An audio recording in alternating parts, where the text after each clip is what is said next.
साधु संत और ये जो मंदिरों में पुजारी बैठे, ये एक नंबर के हरामखोर आदमी है, बदमाश है।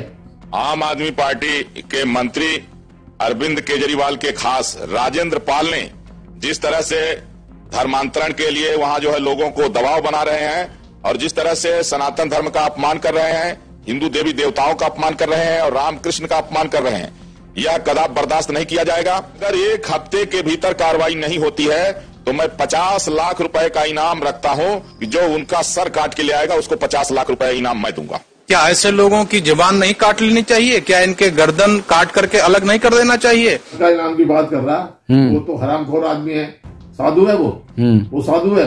वो देखा उसका वजन 150 किलो वजन का आदमी हराम की खा खा करके इतना मोटा हो रहा, वो 50 लाख। ये अदालतें ये सब बकवासबाजी है।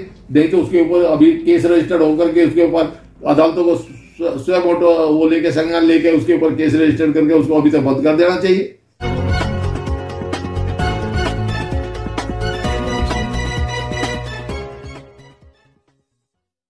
जितने साधु संत हैं ये खा खा के मोटे हो रहे, इनके देखे नहीं। आज एक वो दोनों बोल रहे, दूसरा बोल रहा, जो वीडियो में देख रहा हूँ, अरे उसका 150 किलो वजन है, इसका 140 किलो वजन है। ये हरामजादे इतना माल खा खा करके कहां से आते हैं इनके पास इतना माल खाने?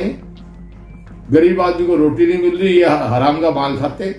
इनके पास क्या रखा है? ये आदमी की क्या, इनकी ताकत क्या है इनके पास जो ये कह रहे हैं उसको 50 लाख रुपए कहां से आए तेरे पास? 50 लाख रुपए तू गर्दन काटने को 50 लाख रुपए दे रहा?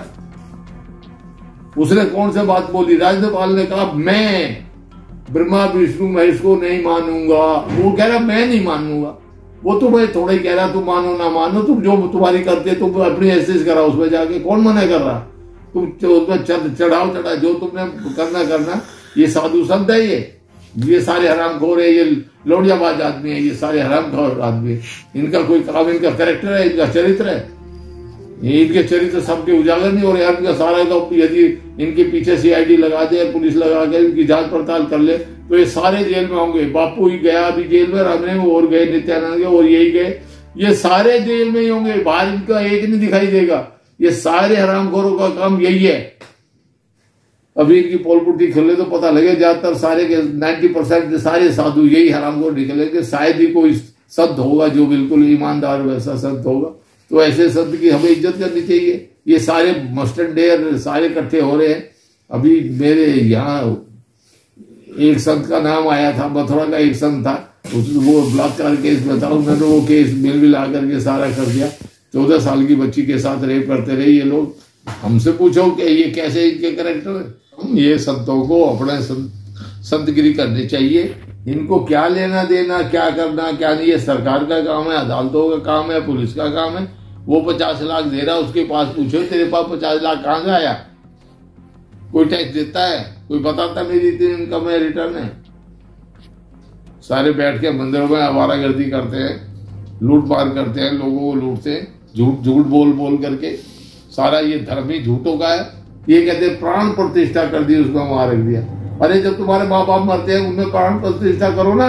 2-4 घंटे जिला के 2-4 दिन तो जिंदा रख के दिखा दो, हम तब मान जाए। तुमने 4 दिन जिंदा रख दिया मरे हुए को, पत्थर में जान डाल रहे, पत्थर में जान डल जाती है। ये सब बकवासबाजी है। इन लोगों ने गदर बचा रखा है, धर्म के ठेकेदार बने हुए हैं। इसीलिए तो ये धर्म का सत्यानाश हो रहा है। जो ये 2 संतों ने, इनका क्या नाम है, इनको दोनों के ऊपर केस रजिस्टर्ड होना चाहिए या अदालतों को स्वयं मोटो लेकर के इनके खिलाफ कार्रवाई करनी चाहिए। 50 लाख दे करके सिर कटवाने वाला आदमी धमकी दे रहा है, मर्डर की धमकी दे रहा है, उसके ऊपर केस रजिस्टर्ड होना चाहिए। मारने मरवाने की धमकी देने का केस रजिस्टर्ड होना चाहिए। उसको कोई राइट नहीं कि उसने ये धर्म का तो उसने कोई नुकसान किया ही नहीं। वो धर्म के खिलाफ कुछ बोला ही नहीं। वो तो ये कह रहा मैं रामकृष्ण को नहीं मानूंगा। वो ये कह रहा मैं ब्रह्मा विष्णु की पूजा नहीं करूंगा, इनको भगवान अवतार नहीं मानूंगा। वो ये कब कह रहा कि तुम मानो ना मानो, तुम्हारी इच्छा तुम मानो। वो तो अपने लिए कह रहा है मैं शपथ लेता हूं।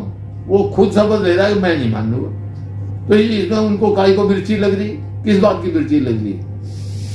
तो तुम मानो नहीं मानो। तुम्हें तो ये नहीं कहा गौतम ने, राजपाल गौतम ने, कि भाई तुम मानो या ना मानो। वो तुम्हें मानना है मानो, नहीं मानना है ना मानो, पर मैं नहीं मानूंगा। ये तो मेरा फंडामेंटल राइट है, मैं नहीं मानूंगा नहीं मानूंगा। अब मुझे कोई जबरदस्ती कहे तुम मान लो ना मान लो, ये तो मेरा फंडामेंटल है, मैं मुझे जो अच्छा लगेगा मानूंगा, नहीं लगेगा नहीं मानूंगा। अब मेरा विश्वास नहीं है। बाद ये जो बातें मैं कही है ये मैं अपने लिए कही है, मैंने सोच समझ के कही है और मैं इस बात का हामी हूँ। मैं दकियानुसी नहीं हूँ, मैं किसी का पुजारी नहीं हूँ। झूठे मैं अपने माँ बाप को मानता था, आज मेरे माँ बाप नहीं है। मैंने कभी किसी की पूजा जिंदगी में बचपन से कभी किसी की पूजा की और ना मैं करता और ना करूँगा, क्योंकि पूजा करने का मतलब है मूर्ख बनना। भाई कुछ नहीं पूजा में, कहीं की माँ बाप की सेवा करो, पूजा करो।